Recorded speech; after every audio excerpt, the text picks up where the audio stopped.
welcome to Clarion Chats, a new podcast series where we talk about previous and upcoming events. My name is Harley, and I'm your podcast host. I'm joined today with my co-host, Josh. Hello. Okay, so we have a lot on the agenda, so we're just going to dive right in. First things first, on Monday, April 19th, closing arguments were stated for the Derek Chauvin trial, and then on Tuesday, April 20th, a verdict was reached. Real quick before we talk about that verdict, the jury consisted of 12 people in total. 7 were women, 5 were men, 6 were white, 4 were black, and 2 were mixed race. To prepare for this verdict, Minneapolis had the police shutting the gates of the police headquarters. They had crew installing concrete barriers near the police headquarters. And it was rumored that the National Guard was moving through the streets of Minneapolis. But Chauvin, the jury took about 10 hours and 30 minutes approximately to deliberate on Chauvin's fate. No questions were asked during the deliberation time, which is very unusual. Usually there is at least one question, but there was no questions whatsoever. He faced second-degree unintentional murder, which has a max of 40 years, third-degree murder, which has a max of 25 years, and second-degree manslaughter, which has a max of 10, and he was found guilty on all counts. So... Justice is real. Yeah. Thank goodness. Thank goodness. Good. But yeah, this has been a big relief. I rewatched the first episode that we talked about this with you and Richard, and I just remember you both were like, I don't think he's gonna get convicted, like I don't think he's gonna get charged, but like we'll see how it is. How do you feel? Like he did get convicted. How does this make you feel? Relieved, mostly, because it shows that it is possible. It is possible that there are consequences for the police when they mess up this badly, because often what happens in incidents like that is not even going so far as murder, is that they are protected by the precincts, they are protected by the police union. Sometimes they're protected by local city hall and governments. So to see the police captain actually speak out against him and say, no, this isn't procedure. It's beautiful. It really is. Yeah. But the amount of effort it took just to get one conviction is also disheartening. Well, for this conviction, also, after the judge read the jury's verdict, guilty on all counts, the prosecution asked for bail to be revoked and that Chauvin to remain in custody. It was announced that he actually is in an isolated prison facility until his sentencing hearing in about 8 weeks. And also, after this verdict was read, they showed one half of the screen was like the courtroom, and then they had the other side of the screen was like people in the streets who were waiting outside the courtroom for the verdict. And once it was read, you could see so much love and such a sigh of relief over the crowd, who were all hugging and celebrating and smiling. And they talked about it many times throughout while they were waiting for the verdict to come through. They were saying how historic this trial was. And we've talked in previous podcasts about how this is way different than anything we've seen because of the amount of evidence that we have, the videos from all these different angles. So they were talking about how historic this trial is, and how now that we know that he's guilty on all accounts, how historic that verdict is on top of it. So it was a really big day for Minneapolis, but it was also a sad day for Columbus, Ohio. because the verdict reached for the Chauvin trial around 3:30 p.m. And at 4:30 p.m. in Columbus, Ohio, Micaiah Bryant, she was 16, she was shot and killed by Columbus police after she called them for help. So we're going to change directions to this. What are your thoughts on getting this really great verdict and then this happening in a different state?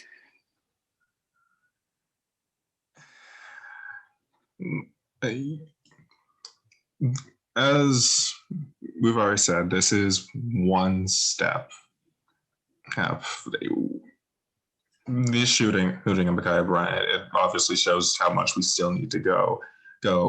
One of the things that people often confuse about with questions of police accountability and talking about like not potential danger to police officers and officers when it comes to some of these shootings, it isn't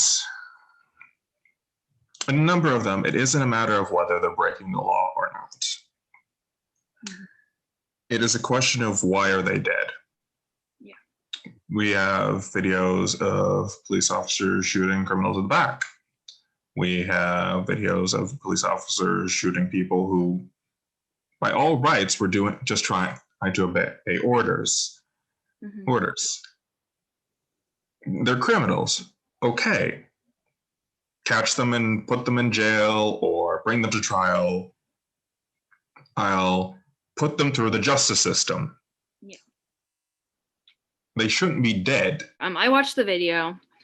This, including Micaiah, there were approximately 8 people outside this home, and she was shot 4 to 5 times from what I counted or what I could count. When I was reading more stories about it, she had called the police, her father, and one other person for help. Yeah. She shouldn't be dead. Yeah. See, that's part of the problem is police training. Police in this country are trained and to view every day like it might be their last, to see threats around potentially any corner. And that makes people jumpy and it makes them trigger happy. In countries, you literally need a degree to be a police officer. I didn't know that. Yeah. In some countries, you literally need a degree to be a police officer. Do we have any more thoughts on the situation before we get to some Earth Day related things? Not really, no. Okay, so also on Tuesday, April 20th, former child star who starred in Family Matters, he played Steve Urkel. He launched his medical marijuana line called Purple Urkal, and I'm gonna give it to Josh because I know he's been excited to talk about Purple Urkal. No. I just wanted to bring it. So to give reference, we wanted to talk about Purple Urkal 2 weeks ago. We just couldn't fit it in. Just the sheer fact that Jaleel White has launched a medical marijuana. Honestly, I'm not even sure if it's medical, but a marijuana called Purple Urkal is just a beautiful thing that has entered the world that I think everyone should know about. Steve Urkel selling weed. The fact that he's calling it Purple Urkal, first of all, iconic. I can't even think of a better name. It's got a good rating. Apparently, people are digging Purple Urkal. I can't dig in Purple Urkal. But for it to launch on 420 of all days is also just like, it's like the cherry on top. It's like, yeah. Okay, any other thoughts on your Purple Urkal before we move on?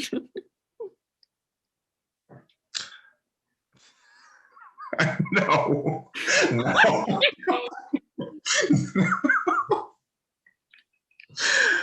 Let's go. Okay, so next on Wednesday, April 21st, it was Queen Elizabeth II's 95th birthday. So the Queen turned 95. The Queen, 2 more years. No, actually 3 more years. And she is officially the longest reigning monarch in world history. Oh, okay. Yeah, she is currently the longest reigning monarch in British history. She currently holds the title as longest reigning queen in world history. But I believe 3 more years of her being in charge, and she will hold the title as longest reigning monarch in world history. Her competition is Louis the 15th and someone else I can't remember. Hold on, I'm Googling it. No, she is number 4 currently. Louis the 15th is number 1. He reigned for 72 years. And a ruler in Thailand that I'm not even going to try to pronounce, and Johann II of Liechtenstein. And she needs 3 more years. If she just survives 1 more year, actually 1 more year and like a couple of months, she'll be number 2. Oh. Mm-hmm. Yeah. Okay. Well, any other thoughts on the Queen? Happy birthday, Your Majesty. Sorry for your loss. Yeah, that's true, because her husband died on the 9th of April, which would be 13 days. But his 100th birthday would have been in June. But moving on to some Earth Day stuff, because it's Earth Day, obviously we can't not talk about Earth Day. First, I just want to mention this really cool website that I found. It's called goodonyou.eco. And you go there and you can type in like a store that you shop at, and it can tell you if that clothing store is like eco-friendly, sustainable, all this stuff, and it gives you like a rank of like 1 to 5. 5 being like really, really good, and 1 being like stay away from it. And I think it's really cool, and they give you an explanation for why they give you the rating, and they rate each company on what they do for the environment, what they do for people, and what they do for animals. Nice. So I thought that was really good. So if you ever see a store and you want to know how eco-friendly it is, how sustainable it is, what it's doing for our planet, check out goodonyou.eco. But speaking of eco-friendly, there's many things that you can start doing today to carry on in your entire life that are eco-friendly, like getting reusable water bottles, reusable bags. Some people go as far as doing a bamboo toothbrush. So Josh, do you have any eco-friendly changes that you've made in your life? Well, I haven't been going anywhere in my car. I've been driving it a lot less. I'm not sure for obvious reasons. Yeah. But no, usually around this time of year, I try and plan some things. I haven't had the time this year, but usually I'll at least attempt to try and put together an herb garden, maybe some tomatoes, some garlic. Last year, there was a bit of a drought out by the time like the plants were big enough to like go in the ground. So it just straight up killed them. Yeah. Killed them. It killed everything. But yeah, I'm gonna try again this year. Yeah. Well, it's a start. It's a good start, you know. I know for me, I have some reusable water bottles. I don't use plastic water bottles. If I can avoid them, I most likely do, and I try to. I have a lot of reusable bags that I try to remember to take into the grocery. That's the most difficult thing about reusable shopping bags, is to remember to take them in. You know, but if you happen to have that issue and you forgot to bring in your bag, you have to use the plastic ones, just know that using plastic bags isn't terrible entirely. The reason why I say this is because there are some people who can make plastic bags into cots and blankets for like the homeless.